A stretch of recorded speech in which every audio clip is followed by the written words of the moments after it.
Welcome to the Scaleup Valley podcast, where we bring the best of the best to help you scale your business from 1 million to 1 trillion. Today is a very special day because we have a very special season. As you can see, I have my co-founder Andrew Wong, based in Malaysia, Kuala Lumpur, hosting with me the Scaleup Valley Asia season. So we started the podcast in 2018. We have covered over 200 CEOs and executives of scale-ups across the world. Even in the region, we have covered in Singapore funding societies, also in Malaysia, super hands and other scale-ups across the region. And we want to have more representation of Southeast Asia and of Asia in general in the podcast. So that's why we are preparing this special season, and Andrew is joining me to cover the best entrepreneurs in the region. And our first guest of this season is Janson, the CEO of and co-founder of StaffAny. And it's a pleasure to have you here. Welcome to the show, Janson. Thanks, Mike. Thanks for having me.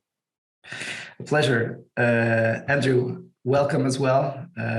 Co-hosting with me the podcast. It's a pleasure to have you here as well. I think it's very special edition today because of the first time I'm on the Scaleup Valley podcast, and I'm very, very happy to be your sidekick and your extra hand. And I hope that today is a little bit very nervous, but let's give it a shot. Let's give it a shot. Thank you for the effort, Andrew, and thank you, Janson, again. So, Janson, this is all about you. So let us know more about you and StaffAny. We are super curious. Awesome. So maybe I'll do a quick introduction about StaffAny. StaffAny is an hourly workforce management application. Our key product lines that we currently offer are a scheduling application as well as a time and attendance application that optimize labor costs, increase productivity of workplace, and have a better visibility and auditability of work performance.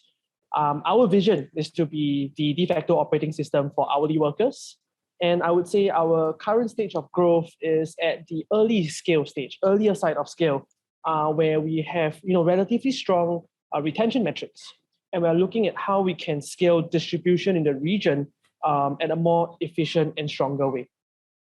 Got it. Sounds really amazing. And in terms of how would you measure success in the mid and in the long term, in terms of the next steps of your strategy, Janson? Awesome. I'll start with the long term first. All right. I think that the long term vision is really to transform the future of hourly workers, make their lives better, and at the same time, we also create value to the businesses that use our system to make them even more productive and efficient. But we talk about midterm, right? And in terms of midterm, we really want to be the de facto leader in workforce management in the markets we serve. We want to impact, the big, hairy, audacious goal that we have, BHAG, right, is to impact the lives of hundreds and thousands of hourly workers. We think that hourly workers are underserved. We have people flying up to the moon right now and really crazy cool technology. We can do so much more for the blue-collar workers, the hourly workers, the people that work in retail, F&B, brick and mortar, and that is, our midterm success. Got it. Sounds really amazing. And this is the importance we always discuss here in the show, kind of the 3 critical ingredients to scale. And we are going much more to today, customize it to try to extract the lessons learned by the entrepreneurs scaling up. But of course, the importance of focus, the importance of the team, and the importance of building an execution machine.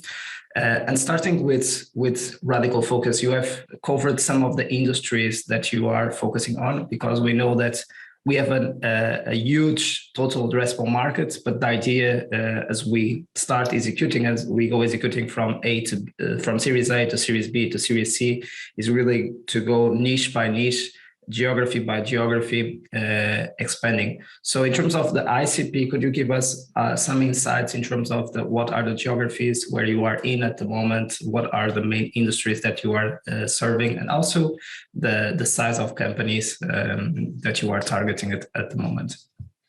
Very good question, Mike. So I would say despite the product being able to serve global users, the team has been very intentional to focus on specific geographies to reap the effects of course, density, as well as economies of scale, as well as to, punch a little bit above our weight to do a little bit more with less.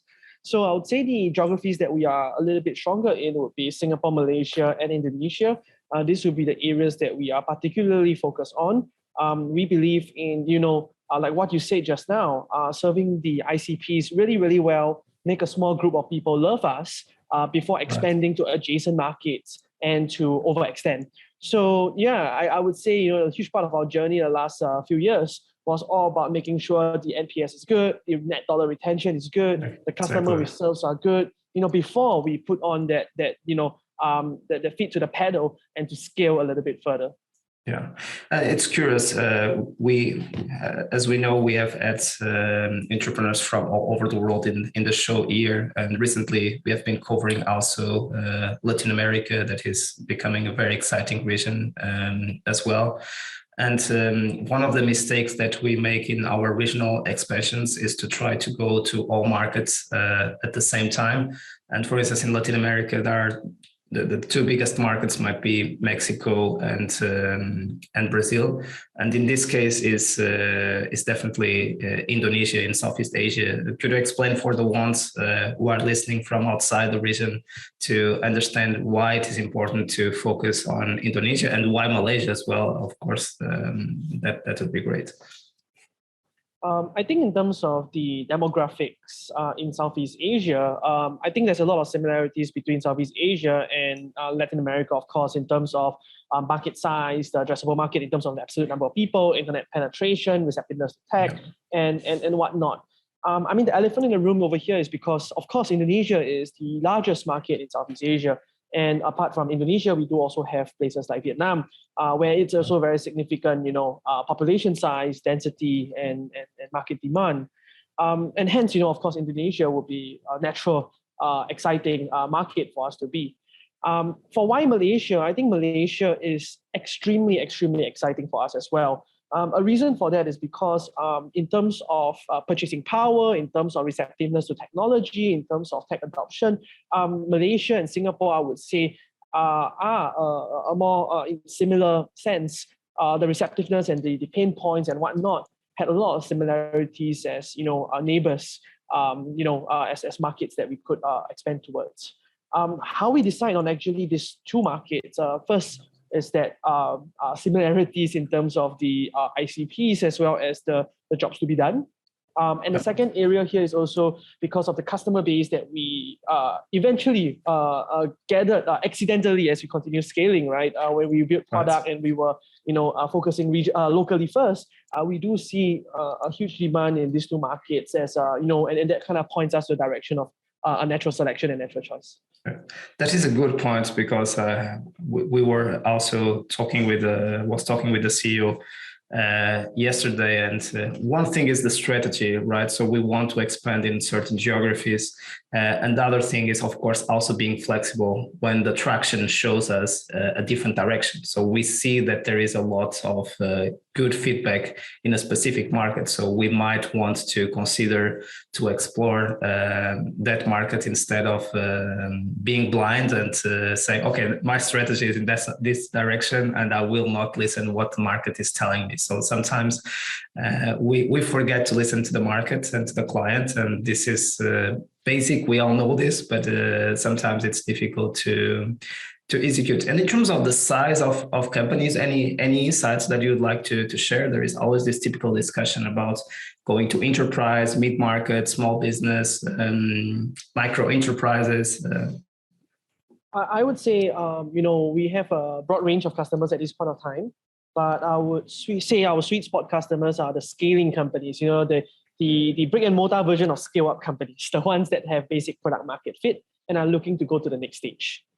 For enterprises that are very, very established, yes, they are really good in terms of revenue contribution and ECVs and all. But typically, it's harder to go to market to them as compared to the up-and-coming scale-ups in the industries that we serve. So, like you say, Scaleup Valley for SaaS, we are also looking for the scale-ups in the ICPs we serve. Absolutely. Sounds amazing. And and of course, it's you talked about the importance of a very strong NPS and about the net revenue retention. This is also super important at this stage of growth to have this repeatable, profitable, and scalable revenue machine in place.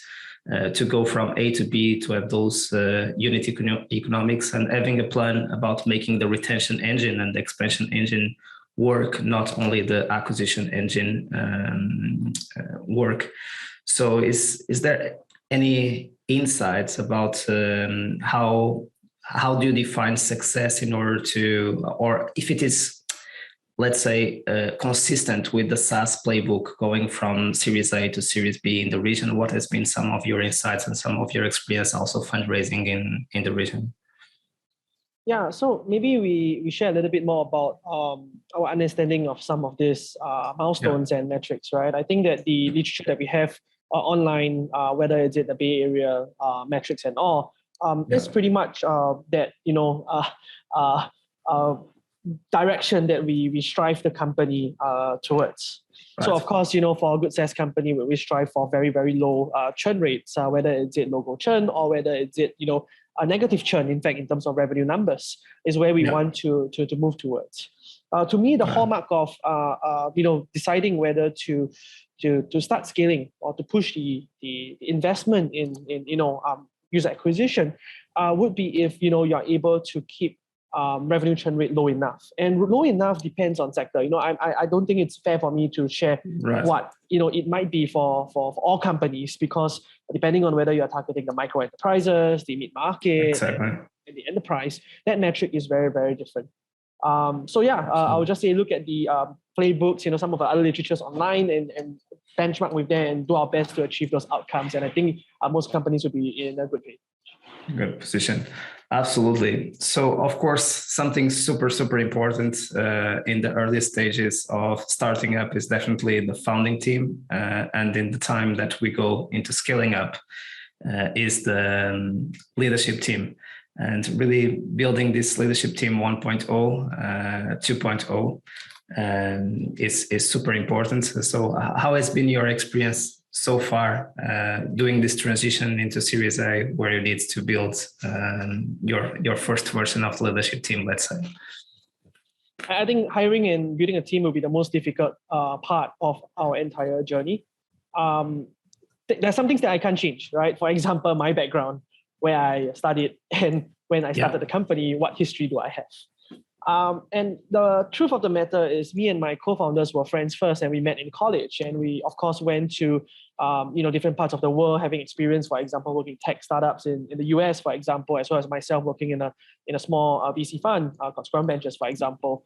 I think all of us were pretty much guys in t-shirts and jeans, and having that ambition to just solve a problem and agreed to keep going on. So it is extremely difficult, given the fact that we do not have that experience, that network, and that pedigree to continue finding people naturally. And it makes it a lot more effort and a lot more that the business and the direction of the company would be a larger factor in attracting good people to join us. But with that difficulty, we all do our best to overcome them. And I think that momentum is one of the ways to overcome, to prove that story. You always have a vision and story, but the momentum and the baby steps to get there are ways to, of course, convince people to connect the dots, right, at the end of the day. And I would like to take this chance to shout out the early joiners. I think they joined in when the numbers were not there, the results were not there. Vanessa, Albert, Jia, they were the guys that when we were nothing, when we hadn't had any customers yet, believe in the vision and join us. So thank you guys for joining StaffAny at the earliest days. I just have a question. Basically, you're early stage and you are all trying to move to the scale-up stage, right? Can you describe to us what is the key driver that causes a company like yours to actually move from startup to a scale-up? What will be the key driver? Andrew, so I think that maybe it's also different from every company. So I do not want to be too prescriptive about that. But I think for us, the main factor is really the retention rate. we always want to look at our retention rate. I think that, if we have poor or bottom of class retention rate, we wouldn't have the confidence level to go onto the scale up level. I mean, it takes something to buy from someone, right? To part of money to invest in a service or a product, but it takes a lot more to come back to you, especially with alternative choices or going back to the old way. So, in my opinion, that leading indicator would be retention. And in our opinion, is that once we hit that retention to a confident enough level, that's where we would say we would want to push that, get the investments and to scale and to move to the next level. What is your current retention rate right now? I don't want to go too much into details, but I would just share that we do have negative churn and net dollar retention. All right. Okay. So actually, a lot of startups or even companies don't really focus so much on retention rate, but a lot more on what you call customer acquisition. But retention rate definitely is something that everyone should be looking at, because it's so much easier to retain a customer compared to acquiring a new customer. And when you retain the customer, it's so much cheaper, right? And definitely, moving on the life cycle of the customer as well. But having said that, right, I realized that you mentioned a lot about your team, right? Especially during the COVID-19 pandemic. Right? How does your team sustain, going through that economic crisis and the pandemic crisis, and what makes them become stronger? I think that the spirit of the team is much more important in a scale-up company, because after all, a company is driven by humans, right? Absolutely, so Andrew. The team is very, very important. So share with us your experience. Sure. So I would also put a disclaimer here that we have absolutely survivorship bias here. There are many more successful teams that, because of market forces, that didn't work out through COVID and had to make a lot more drastic action. So we were very, very lucky. One thing that I think we were very lucky to have was the type of people that join us. There is a type of DNA that I think would be most fitting for an earlier stage company. The ability to work together as a team, to have shared outcome, to go through difficulties together. And these are things that, I wouldn't say I was able to get that out through interview process or not. It's usually when the tough times get going and it happens, right? And, see what people do when what worse happens. One of the story I wanted to share, and I'm extremely appreciative to my team. StaffAny will not be where it is today without the team. It's not about the founders, it's not about me, it's the people that join us, even the interns, the contractors, the part-timers and all. It's really all about them. One of the stories I wanted to share was that at the peak of the pandemic, food and beverage and retail was affected the most. We had, in Singapore, we call it circuit breaker, in the rest of the world, lockdowns. And that affected the revenue and the business of the whole world. At that point of time, we had no new revenue. Sales was not moving. And we were really looking through our numbers on like, hey, will we survive the pandemic? What's going to happen next? One thing I did was being very open, and I chatted with everybody in the team on, hey, when push comes to shove and when we need to make drastic actions, would you rather us do some salary adjustments for everybody in the team, all right, and then we write off this pandemic? Or would you think that there are, some people that we should consider letting go of and, keep the core team members in that sense? And I was extremely touched, and I said it from the bottom of my heart, the early team members, for being really for the team. They were all like saying, hey, I would rather take a cut and, let's work through this together. And, let's overcome the climate and difficulty together. So I really owe it to the awesome ladies and gentlemen that is part of the StaffAny team to give us a shot at go and to give us a shot after the pandemic to continue getting traction, to give us a shot of also eventually getting some results to fundraise. So team is extremely important, Andrew. And I think the people are not just the hard skills, but their culture, their personality, and what they do when no one is looking, or what they do when things become bad is, a hallmark of character. And I'm very thankful for my team. So the big question is, right, how do you bring this team together, to hold them together? Right? I wish. If culture, if core value, vision, mission, and everything probably bundled together. Yeah. I wish I could give you a model answer to that, but I would say it's really a stroke of luck. I would say that we really met good people. I wish to believe it's the interview process and our hiring process, but I would really say it's really a stroke of luck. It could go either way. Of course, we try our best in the interview process to ask more about the soft skills, and to at that point of time, of course, we hire for people that has the growth mentality, the grit and whatnot. But I think there's a huge stroke of luck involved in that, and we try to mitigate it as much as we can. And definitely being able to hire those leadership team members who are quite seasoned, who have been there, done that. It's super hard in any region at this stage, and especially in ecosystems who don't have 3 or 4 or 5 generations, as in the US, for instance, in the West Coast. It might be more difficult to have those people on board.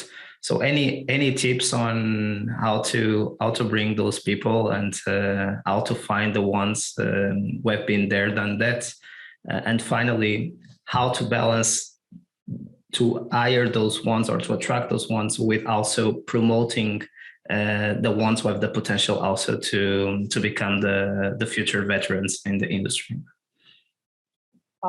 I apologize that I don't have a model answer for that. I'm being actually real. No worries, it's just our experiences and the brainstorming as well. Yeah, so I think we managed to hire a few senior people throughout our journey, and we are continually doing so as well. But I think a lot of times this relationship and goodwill is also built over time, where the way you carry yourself, the way you guys execute, the way you have, delivered over time, also speaks volume in the industry and with the people that you have interacted with. So always play the infinite game, not the short game, and to see whether we could, reach out to people that at that point of time might not be the best fitting, but at this point of time are the most fitting. But in terms of promoting upwards and nurturing the insiders or the people that were here to the next level, I just want to shout out to the early team members like Albert, Vanessa, Kishan, and all. They were people that punch above their weight. They were people that came in without that senior leadership role, and one quality they all had was growth mentality, and to learn and to grow and to seek uncomfortableness and continue learning from other people as well. So I would say this ability to give people opportunity to try, to fail, and being extremely lucky to have these people with the right mindset and giving them the stage to perform was really a stroke of luck. But I think that if there's a chance for our guys to go upwards, to take that senior roles, we are more for it. But sometimes you also hear things like our team members reflecting about, hey, I'm also a fresh grad. I don't really have the experience yet. I would love the team to hire someone more experienced to learn from. Mm-hmm. And with that, then we balance and have that open conversation to see what kind of dynamism do we prefer at this stage and time. And sometimes it's always an open conversation and a mixture of both. So I hope I'm answering in some ways and sharing a little bit insight on the team at StaffAny. I think that this is a great point, and also for the leaders and the younger leaders that are listening to us in the podcast that dream one day to become VPs or be in the C-suite of a scale-up.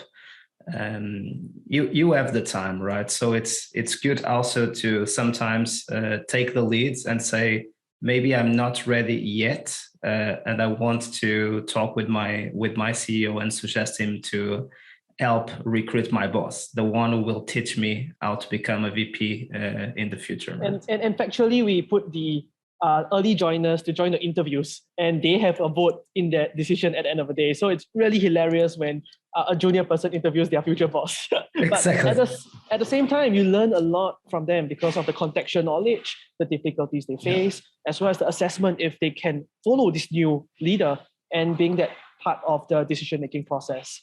So that's what we do, and we will continue doing so. And hopefully that's a value add to other people as well. Now, just would like to emphasize this attitude that Jason is sharing, because it's really, really important. That's one of the issues that we see.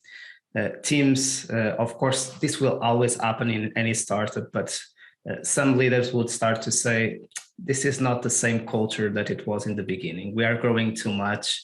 It seems that leaders are not respecting us anymore. We have been here in the hard times. So it's all about communication and the way we do things in those moments. And it's completely different saying, here you have your boss, and I never talked about that you would have a new leader in your function, or talking with the person and asking what you need to become that VP, or would it be ideal to have to recruit a VP for this function? What's your opinion on this? Of course, at the end of the day, there is a leader of the leadership team that is the CEO, and it needs to make the final decision. But involving the early leaders in the process and making them feel heard about the process makes a huge sense. Also to the leaders that will be joining the company, so it will be much easier for them to be well onboarded, to feel part of the team, to have the collaboration of all, instead of just demanding you will have a new leader, and if you don't accept this leader, we might need to let you go, right? So and sometimes we see this. It's hilarious, but sometimes this happens. So I would like to emphasize of doing this very well, also to not break the culture very early on. And these transitions in a scale up are super critical. Growing from Series A from seed to Series A to Series A to Series B, those transitions of leaders can really break the culture and make us lose a lot of time. And we know that something that we don't have in scale-ups is the luxury of losing time with those kind of issues that we can anticipate, because there are so many issues that we can't anticipate, that the ones we can anticipate, it's good to mitigate. Andrew, yeah. So out of curiosity, when you are scaling up, right, and you're building the leadership team, actually, which the first position that you want to fill? Is it the finance? Is it the marketing? Is it the sales? The business development? I think the answer is very contextual. It really depends on what you need at the point of time, where the bottlenecks are. And you need to reflect in your team which is the areas that has the highest leverage to success and to unblock the rest of the growth. So I would say it's very, very contextual. It really depends. And for our case, at the scale up level that we were trying to go towards on hiring like 10 people at one go, right? We didn't have that problem last time. Last time we only hired 1 or 2 people at one go. We're going to hire 10 people. One of that role that we really wanted to invest in is human resource.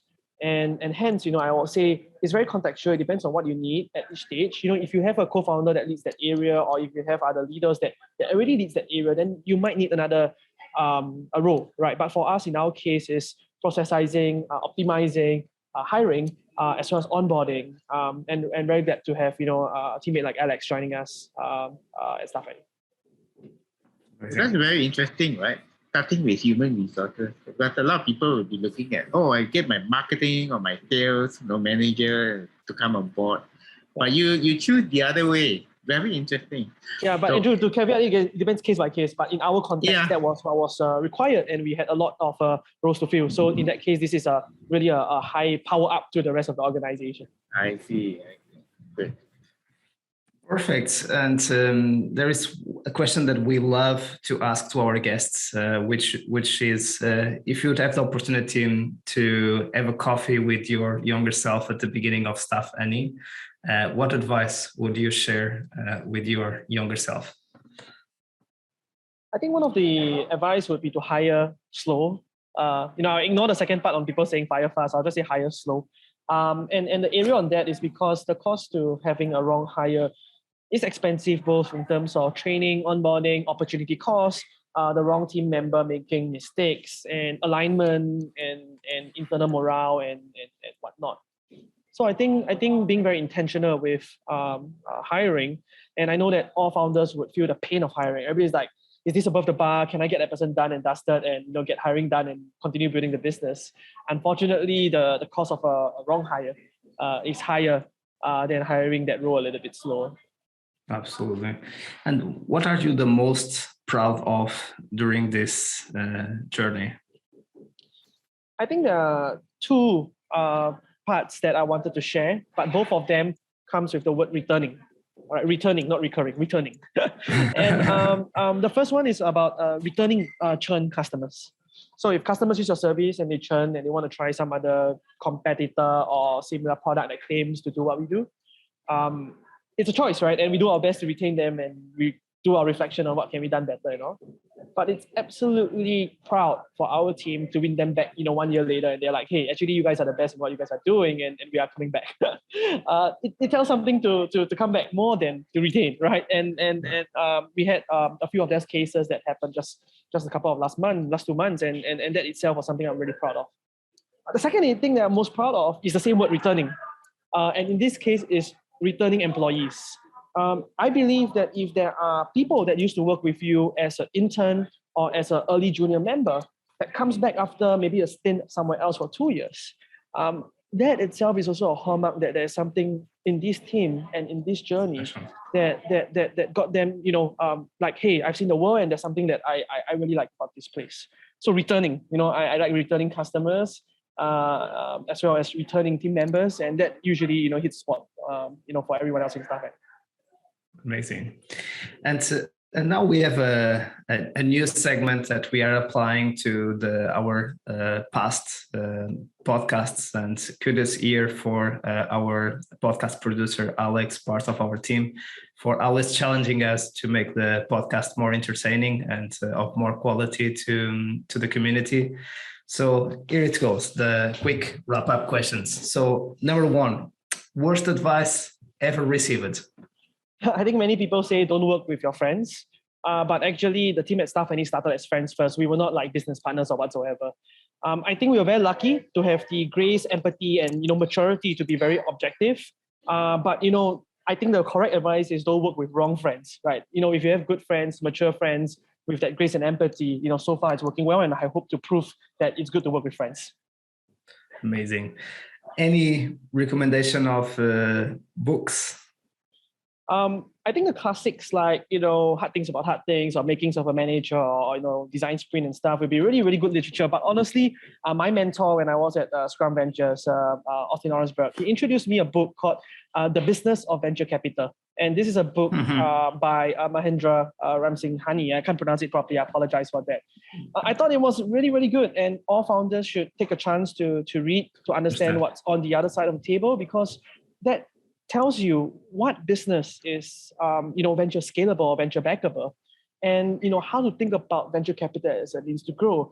Not all companies need VC money, and not all companies in their life should ever get VC money, even if it's offered for you. So I thought that perspective is key for every founder, and I would recommend fellow founders to take a book and read it and to learn about the other side of the table. Absolutely. This is so important, and sorry to do this parenthesis here. That usually I really recommend to explain to all members of the leadership team how the VC world works, because it can be very demotivating to not understand why the hell we are looking for such aggressive metrics in such a short period of time. And if people don't understand, it becomes very difficult to make it happen. So that's a great point here, Jason, that you are making. And finally, any series, movies that are inspiring you recently? I would say that podcast is really, really good for all founders because we multitask. And apart from international podcasts like Scaleup Valley, I would like to recommend that all founders look at hyper-local podcasts as well. One example in Southeast Asia would be Gen E Singapore Rising by Alan Holloway and Cheng Xin, as well as the Unreasonable podcast by Michael Blakey, Goh Hian, and Vishal. I think hyper-localized content is key to our journey. There's a lot of experience and learnings that you can get from, Bay Area experiences. But remember this, Silicon Valley is so different from the world. And in many other parts of the world, the VC ecosystem, the startup ecosystem, the founder ecosystem, the tech ecosystem is a total different planet. The way those world behaves is totally different, and those kind of maybe expectations will be different as well. So I do recommend checking out more hyper-local content, local podcasts, and more relevant podcasts. So I think, your Scaleup Valley doing an Asia version for Asian founders to, dial in and to see how this world is very different. is extremely apt and extremely exciting. So yeah, I'll recommend hyperlocal content. Thank you very much, Jason, for the reflection. And Andrew, do you want to have any final comments, final questions? No, I don't have any, but I think I learned quite a lot through this conversation, and but typically I believe that I think your key to success in terms of your team is very, very much boils down to culture. The culture that you have built, from what you have described, I think it's something that is not seen in any of our Southeast Asian kind of businesses, because our culture tends to be boss and employees are separate, are two different kinds of people. So, but you are trying to bring in what we call a very immersive, right, and empowering culture to your staff, to your team members, and that's probably one of the main reasons why they believe in your leadership. And with that leadership, that is also the reason why they stayed on with you and continue with your vision that they believe in. So that's why when I study this, listening to this conversation, is basically telling me, yes, the culture of the company is very, very strong. And that is probably why you're able to hold the team together. Congratulations. Thanks, Andrew, for the kind words, but it's still work in progress. There's a lot of things that we can do better, and we're always looking upwards and onwards. Jason, thank you so much for joining us today. It was really a pleasure for both to me and Andrew to host you in this special season of the podcast. Thanks for making the time. Pleasure is mine. See you around. And thank you, Andrew, for joining me today as well. And to our community, thanks for being there. We keep bringing you the best of the best to make your life a little bit easier, scaling up your company. See you soon and keep scaling.